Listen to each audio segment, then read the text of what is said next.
Hi guys, for today video ang topic natin ngayon ay kung paano mag-delete ng Facebook page. I-click ang Facebook apps at may makikita kang tatlong guhit na parang hamburger. I-click ito at dito mayroon kang makikita mga Facebook page na iyong ginawa. Pumili ka sa mga ito kung alin sa mga Facebook page na gusto mo nang i-delete. At i-login ang Facebook page na napili muna. Pag naka-login na ito, pumunta ka ulit sa tatlong guhit sa itaas na parang hamburger, i-click ito. I-scroll mo ito pababa at hanapin ang setting and privacy, i-click din ito at hanapin ang setting at i-click din. Pagka-click na may makikita kang page setting, i-click ito. Tapos pagka-click may personal information. Sa page information, scroll mo ito pababa, hanapin ang access and control. I-click ito at mayroon kang mababasa na deactivation and deletion. Temporary deactivate or permanently delete your page.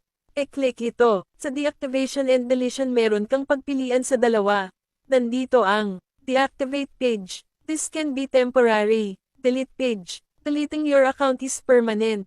Syempre dahil gusto mo nang i-delete ang Facebook page, i-click ang delete page. I-click ang continue. Sa page deletion, pwede mo itong basahin pagkatapos i-click ang continue.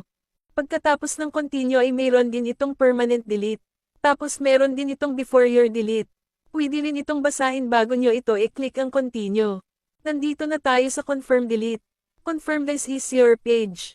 Before you permanently delete your page, please enter your password. Dito humihingi siya ng confirmation na password ng iyong Facebook profile para ito ay ma-delete mo ang iyong Facebook page. Pagkatapos mo na ilagay ang password, i-click ang continue. I-click ulit ang continue. I-click din ang delete page. Pagkatapos kusang mag-switching login sa iyong Facebook profile. Para siguradong na-delete na ang Facebook page mo. Tignan lang ito. I-click ang tatlong guhit sa itaas at dito mo makikita kung na-delete na ang Facebook page mo. Diba ang dali lamang mag-delete ng Facebook page? Basta sundan lang ang aking short video. Sa mga nais mag-delete ng Facebook page, para sa inyo ito. Paki-follow po ang aking Facebook page. At samahan nyo na rin ng like, comment at e-share na rin. Huwag din kalimutan e-subscribe ang aking YouTube channel at e-click na rin ang notification bell at piliin ang all. Para updated pa kayo sa aking susunod na video. Maraming salamat mga guys.